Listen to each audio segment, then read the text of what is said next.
Évangile. Évangile de Jésus-Christ selon saint Jean. Gloire à toi, Seigneur. Avant la fête de la Pâque, sachant que l'heure était venue pour lui de passer de ce monde à son Père, Jésus, ayant aimé les siens qui étaient dans le monde, les aima jusqu'au bout.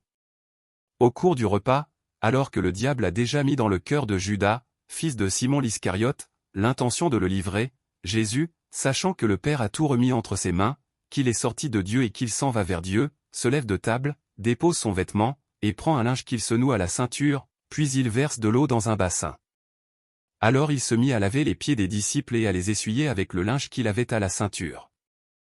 Il arrive donc à Simon-Pierre, qui lui dit, « C'est toi, Seigneur, qui me lave les pieds. » Jésus lui répondit, « Ce que je veux faire, tu ne le sais pas maintenant, plus tard tu comprendras. » Pierre lui dit, « Tu ne me laveras pas les pieds, non, jamais. » Jésus lui répondit, « Si je ne te lave pas, tu n'auras pas de part avec moi. » Simon-Pierre lui dit, « Alors, Seigneur, pas seulement les pieds, mais aussi les mains et la tête. » Jésus lui dit, « Quand on vient de prendre un bain, on n'a pas besoin de se laver, sinon les pieds, on est pur tout entier.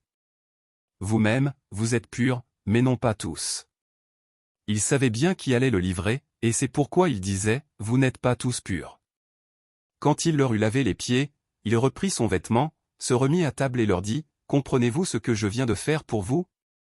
Vous m'appelez un maître et Seigneur, et vous avez raison, car vraiment je le suis.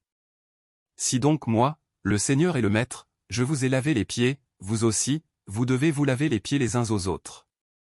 C'est un exemple que je vous ai donné afin que vous fassiez, vous aussi, comme j'ai fait pour vous. » Acclamons la parole de Dieu.